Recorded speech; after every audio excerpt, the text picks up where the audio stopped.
Today on Locked On Red Wings, in the fourth attempt at a cold open, we are going to talk about the Athletics poll of the best front offices in the NHL, as well as Prashant Iyer's question of who is going to be in the Detroit Red Wings Ring of Honor.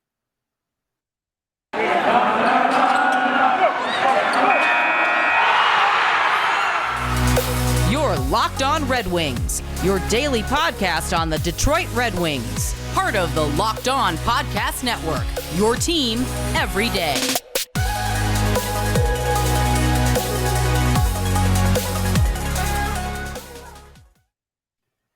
Nicely done. Nicely done. Proud of you. It took literally 4 tries. That was good, man. Literally 4 tries. Happy Friday, everybody. There. Happy Friday. That's the Friday mentality. Let's be honest. That is. Welcome back to the Locked On Red Wings podcast. We are your hosts, Brian Fisher and Scotty Bentley. I am a podcast producer for WWJ News Radio 950, and Scotty is the host of Locked On Tigers, as well as a freelance journalist for the Detroit News. And today's episode, we're going to talk about the best front offices in the NHL, voted by you, hockey fans, because The Athletic posted a survey. I was going to say you, the listener, which I guess technically the listener too, but they might not have participated. But The Athletic posted a survey of, asking the readers of The Athletic to vote on the best front offices in the NHL, grade the front offices in the NHL. And the Red Wings are ranked pretty high up there. It's not necessarily best. It's it's in ranked the same category as best, but I think it's confidence and trust in your front office, is I believe obviously the best ones are going to have the most trust, but little bit of a different. Your wording makes more sense because it's truer to what it is. It literally says front office confidence rankings. It's how the people in the NHL, how the fans in the NHL feel confidence-wise in each individual team. And the Red Wings rank pretty high up there. And then also we're going to talk about Prashant Iyer posted a question on Twitter the other day, and I asked him, and he's okay with us using it as a topic, of course. Who is in the Detroit Red Wings Ring of Honor? Ring of Honor being players who were very good and notable in the Red Wings organization, but just weren't quite there. It's that Friday mentality. Weren't quite there to have their numbers hung in the rafters. We're going to start first off with the front office thing. I don't know how to recover from this, Scotty, but we're going to try. Yeah, are you good, man? So, the Red Wings were ranked third based on what the fans voted in the NHL in confidence in their front office. And first and foremost, makes sense. Colorado Avalanche got an A+. They just won the Stanley Cup. It makes perfect sense that they would be ranked as high as they are. Tampa Bay Lightning came in at second with A+ as well. Also makes sense. Back-to-back Stanley Cup championships, back-to-back Stanley Cup final appearances. That makes perfect sense. But then third is where the Red Wings rank in this with a solid A. And we have the complete breakdown of this. But Scotty, I know you have the article up in front of you. What are a little bit of what they're saying about the Red Wings as far as confidence-wise? So there's in the article, it's written by Dom at The Athletic, as most people call him. I'm just now realizing I've never actually tried pronouncing his last name, but he's a phenomenal follow on Twitter, and he used to just go by Dom at The Athletic because he's got a heck of a last name on him. But the NHL writer for The Athletic, very, very good follow. So the first 3 or 4 paragraphs are just quotes from people that took the survey and whatnot, and it's all Red Wings fans that are just, I trust Stevie Y with my life, basically, and I would die for him.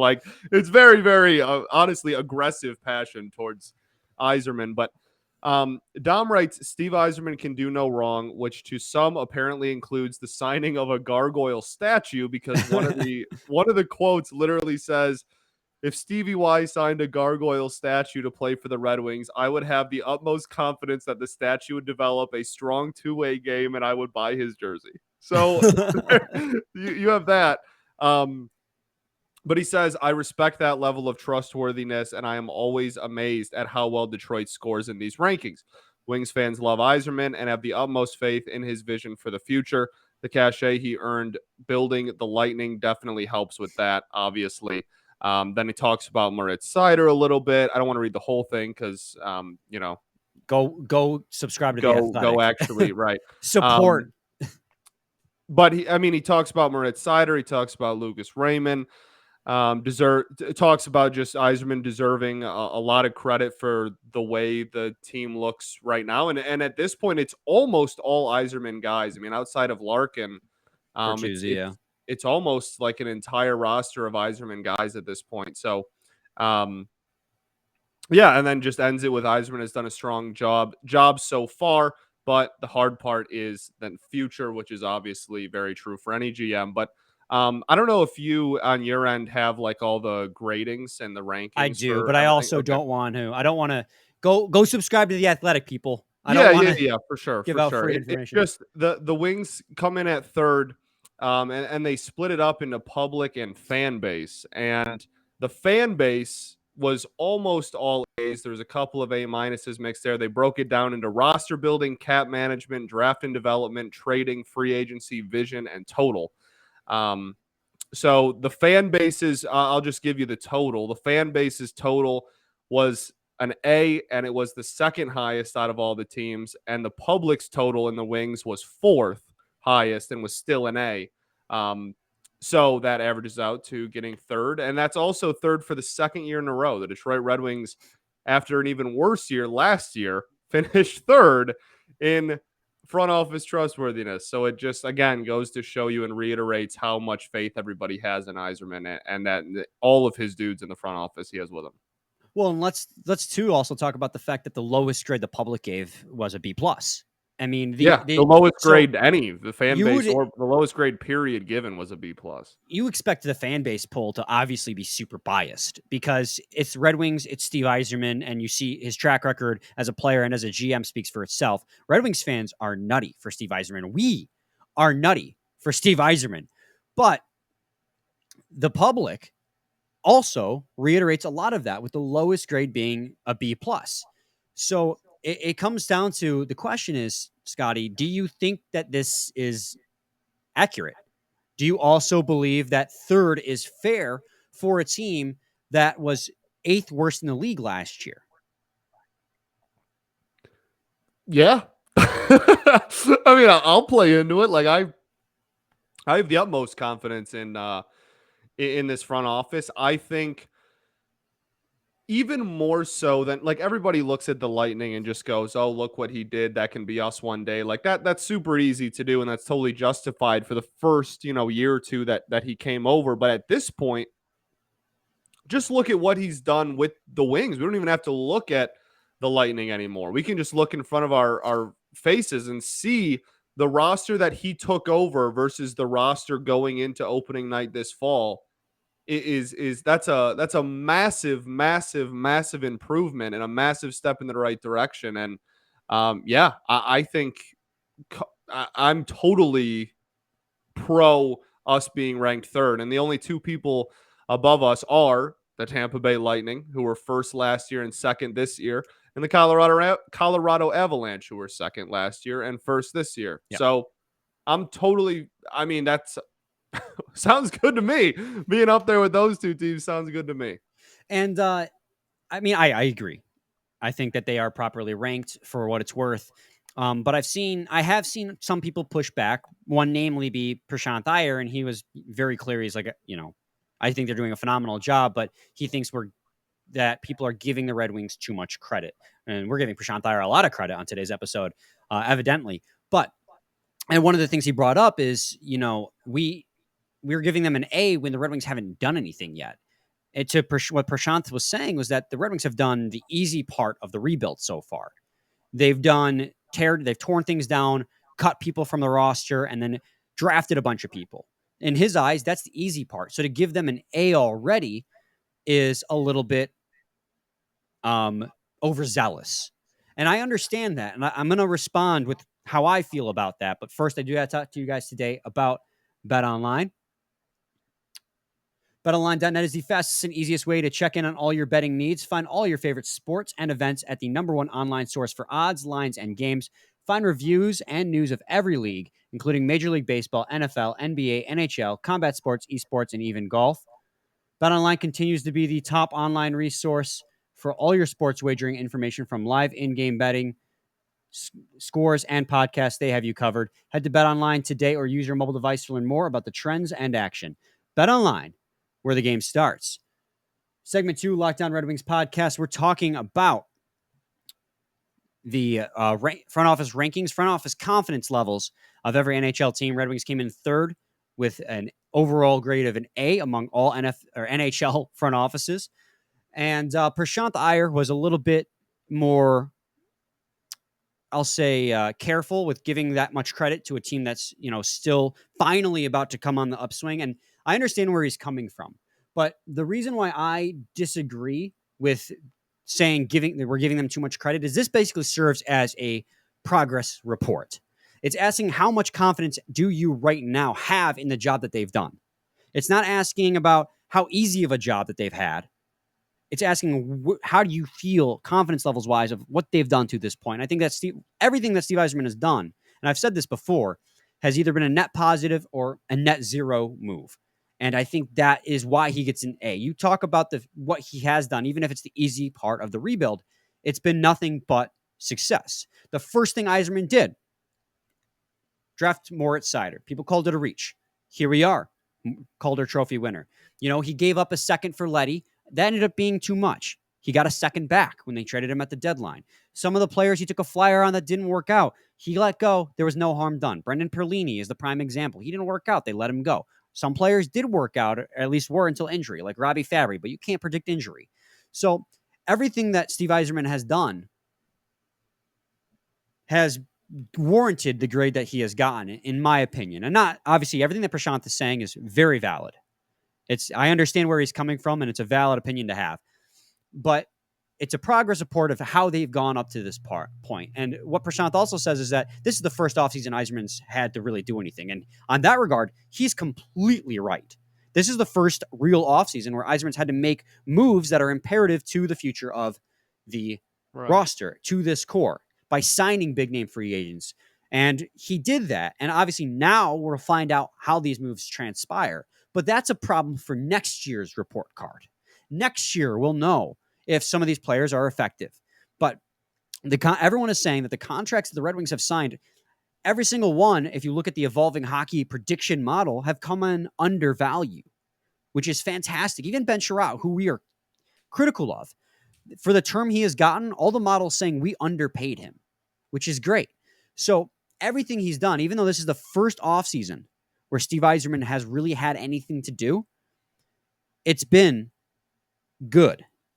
Now we'll find out, like I said, we'll find out if it'll remain looking good in the future. We can't predict the future, but that's a problem for next year's progress report.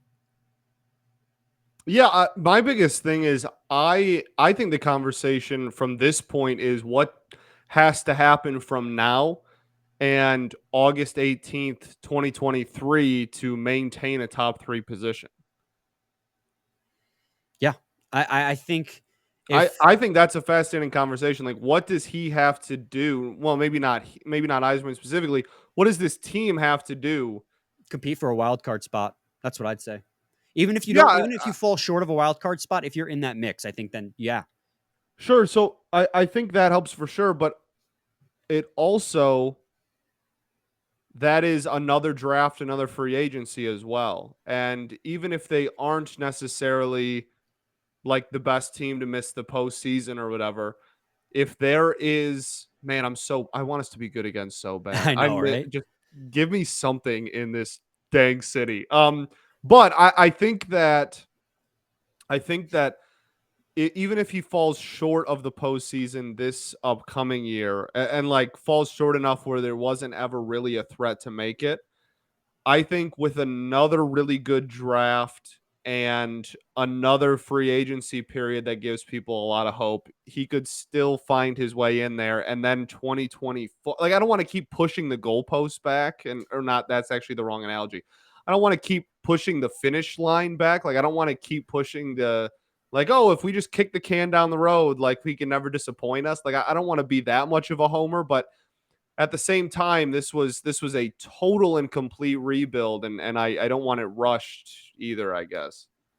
No, I completely agree. I think I don't want to rush it either, but at the same time, I kind of do want to rush it. But that's just like I want us to be competitive No, the again, fan like in you me wants said. us to be good today. Like, yeah, the It's fan a in me, and I don't mean rush it. Like, I'm done tanking. Like, I don't care. I don't even care.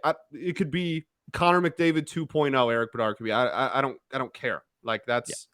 that's out of my. I don't care about tanking anymore. I don't where this team is at.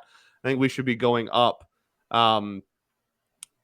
But I just mean in the sense of like again with these rankings when you're looking at what we are going to be ranked next year. I don't know. I don't think that we should plummet if we don't make the postseason this year. Is I guess my point. No, and I wouldn't. I still to expect a postseason berth, I think is a bit much, especially in the Yeah, it stacked is. division that we are. In Correct. fact, the entire Eastern Conference is absolutely stacked. But to expect the Red Wings to compete for a playoff spot, I think is a fair expectation. So if you fail to even compete, then it's fair to see that progress report drop in the rankings. But if they compete for a playoff spot, I mean, I think that's right on course for what they're trying to do. I mean, Steve Yzerman has said it himself. You know, this is a team that's trying to compete. So I think that's right in there and how to keep that and maintain that ranking. For sure. I also realized I said Eric Bedard. Eric Bedard was a pitcher for the Baltimore Orioles I didn't even catch it. I in just hear like Bedard. in like 2009. Played for the Astros a little bit at the end of his career as well. Had one good year in Baltimore where he was actually like close to top of the league in strikeouts. Connor Bedard is in fact the top pick There you go. in next year's draft. So that's getting my wires crossed. That's on me. But It's all um, good, man. point still remains. I think that I'm I kind of expected us to stay really high. I'm wondering what the fan base's reaction will be and if it'll still all be sunshine and rainbows if we're not super like in the last 2 months of the season, if we already know we're not making the postseason. You know what I mean? Yeah. All right. And then let's move on to the next thing, which is the Red Wings Ring of Honor. Prashant Iyer asked this question the other day. If out of the players who just fall short of having their numbers hung, but are still among the Red Wings' like most notable players in history, who would you induct into the Ring of Honor? And Scotty, there's a long list, and Prashant himself, the man who posed the question, has a really, honestly, long list, and I agree with all of them. In fact, I'm going to list off his list, give him full credit Yeah. because it's a very, very good. He says Pronovost, Ullman, Larionov, Pavlik, Kozlov, Brandon Shanahan, Vladimir Konstantinov, Kirk Maltby, Bob Probert, Darren McCarty, Larson, Osgood, Draper, Nick Cronwall, Thomas Holmstrom. Those are guys that Prashant would induct into the Red Wings Ring of Honor, and I don't disagree with a single one of those players. How could you? I was going to come on here and be like, everyone who played for the grind line, that's all on here. Nick Cronwall, Thomas Holmstrom. These are all guys who had insane impact with the Red Wings. Must, by the way. Oh yeah, absolutely. So is Pronovost and Ullman. I mean, these guys. I truly think pretty much everyone he said is spot on. Yeah. And, you know, these are guys who had major impact on the Red Wings during their successful years, whether, you know, that be a long time ago or now. But especially these guys who played on the 90s. And I think, you know, Konstantinov, if he had played his entire career, he could have very well ended up with his number being hung. For sure. But the question also becomes, is there anyone on this, not on this list that you would include? Because I'm hard pressed. I'd almost want to include Dominik Hasek also. And I know he had several stints with the Red Wings, but I mean, he was there for two of the Stanley Cups the Red Wings won, and he's also arguably one of the best goalies of all time. Do you include someone like Dominik Hasek, despite not playing long stretches with the Red Wings, but several stints instead in that Ring of Honor? So I say yes, and only because, like, in my eyes, that's the greatest goalie to ever live. And, like, he played for the Detroit Red Wings. I don't care how long. Like, the greatest of all time at a position, played for your hockey team, and won rings for your hockey team. I would put him in there, absolutely. Was Ozzy on that list? He Because that's was. an interesting. Okay, so that's an interesting conversation too. We've talked about that before, about kind of, I don't know, this was a few months ago. We did, some of the best players to not have their number retired or not I be in think the it Hall of Fame. not be best Red Wings to not be inducted in the Hall of Fame. And Ozzy was a interesting discussion. So I think he certainly deserves to be in there. But I again, for my money, Hasek, I think is absolutely, really. I don't even think it's really a debate in my head. Well, and another player too that I'm just realizing he left on the list. He listed one number 24 in Bob Probert, but there's another notable number 24 that's not on his list. And I would add Chris Chelios onto that list. Chris For sure. Chelios played over a decade with the Detroit Red Wings, and he was a Sure. crucial member of, not so much in the last few years, but he was a very big member of that defensive core. So I think that Chris I Chelios, I mean, would absolutely, without a doubt, put into the Red Wings yeah. Ring of Honor. Yeah. I mean, there's a few, man. There really is. And the interesting thing going forward then would be, like, as more and more people from that core either go elsewhere, or like even more and more retire or whatnot, um, could that list even be added to? Like, I don't know. Like, there's I don't know. That's probably a stretch. I was gonna say, like, let's just mess around and throw Helmer in there, but like Helm probably not. That's probably a Careful, little bit. careful, careful. You're going to upset certain listeners. I know. That's probably Justin Abdelkader. a little. Abby's definitely one too. Like, Really? I don't know no, if I no, put. definitely one that I mean a conversation. I didn't mean like Oh, definitely should okay. be on the list. I was joking. Um, So no. I meant just like in that same category that I was referring to. That's all. Like, I think there's like tiers, I guess is my point. There's like the slam dunk guys, and then there's like B tier, C tier, not in the okay. sense of like talent, but just, Well, let me ask yeah. you this too. Brett Hall. Mhm. He played a few years with the Red Wings, won a Stanley Cup, is in the Hall of Fame, all-time great. Despite the fact that he only played a few years with the Red Wings, do you put him in that Ring of Honor? I don't know. That's a tough one. I know I just made the argument for Hasek, but like I feel like that's even a little different. I don't know. That's really tough. But we also have to talk about the other thing. And he intentionally left 3 names off this Ring of Honor list. And he mentioned it before he mentioned his list. It was Sergei Fedorov, Pavel Datsyuk, and Henrik Zetterberg. And he left them off his Ring of Honor list because he thinks they should all be retired. And Sergei Fedorov's the obvious one. But all 3 of those, I agree with. I super agree with. Yeah. Because, Sergei Fedorov's an obvious one. Regardless of what you think of how he left the Red Wings, what he did for the game, talent-wise, R91, and baby. all the awards he won, and he did play with the Red Wings for a long-ass time, I think that retiring 91 is an obvious conversation. In fact, that a conversation so obvious we don't need to have regards with how much time we have left. But Datsyuk and Zetterberg, I think, are a more interesting conversation. I think the easiest one to argue about is Pavel Datsyuk. Now, he didn't reach 1,000 points. He didn't reach 1,000 games, but he did win 2 Stanley Cups. He won, I think, 3 Selkies and 4 Lady Bings. I think that's a guy and he's got an Olympic gold now. Now, technically, he didn't win it with Russia. He won it with the Russian athletes or whatever they were called in the Right, Olympics because Russia was technically banned. But this is a guy who won a lot of awards with the Detroit Red Wings, and when he played was the best, not one of, but the best two-way forward in the league in his prime. So I think that Pavel Datsyuk is, now that he's just officially retired from professional hockey, is an obvious choice to have his number retired in the NHL or with the Red Wings. Yeah. I 100% agree. I think the other guy to obviously Henrik Zetterberg, though, is a little bit tougher of a conversation. Now, he was captain of the Red Wings, and just like Datsyuk, played his entire NHL career with the Red Wings.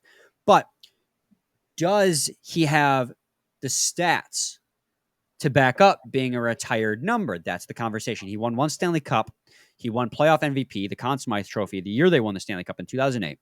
Outside of that, he doesn't really have the hardcore rewards in the NHL to warrant it. Now, Prashant makes the argument that you prorate both Pavel Datsyuk and Henrik Zetterberg's stats or era adjusted. They're right up there with the greats. And I would tend to lean towards agreeing with that sentiment. But does Henrik Zetterberg deserve that honor? I think he deserves his number retired, if that's what you're asking. Yeah, I do. And like I know that people love to dissect and there's a keep the group small crowd, but I don't know. I think there's no point in going forward. No one is gonna wear that number.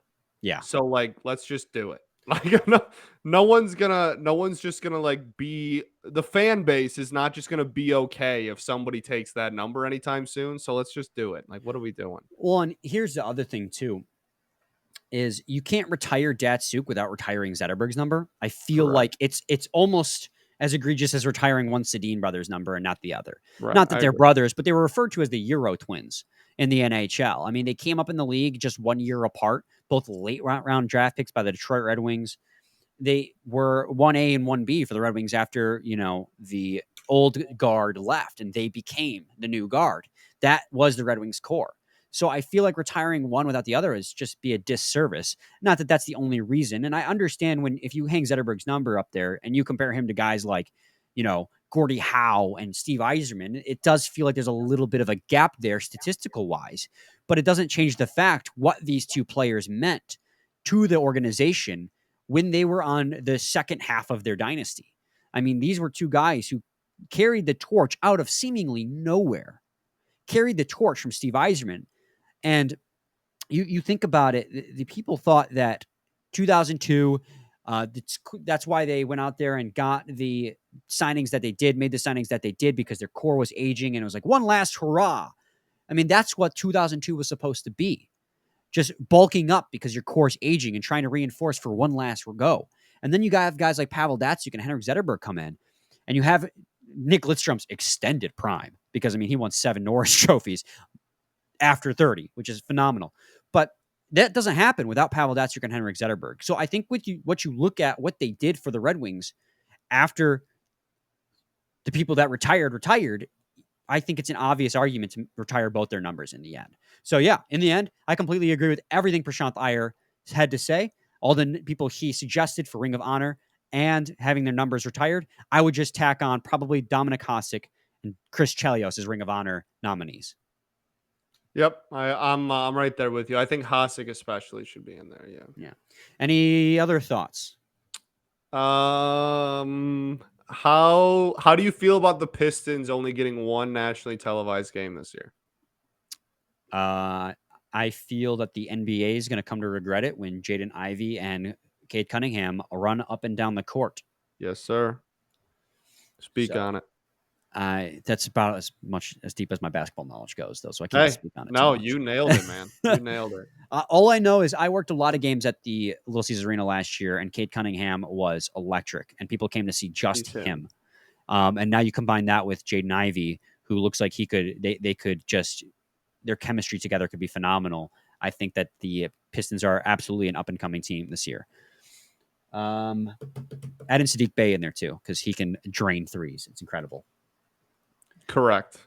Thanks for making Locked On Red Wings your first listen every single day. Now make your second listen Locked On NHL. Locked On experts give you a daily 30-minute podcast on all things NHL all year long. Stay up to date on everything in the hockey world. Locked On NHL, your daily 30-minute NHL podcast. We'll be back on Monday, probably to clean up our 2022-2023 player predictions. We just got a handful of players left, like Steven Kampfer and Giovanni Smith and Oscar Sundqvist, among a couple other guys. We'll do that on Monday. Same time, same place. It's your team every day. Every day.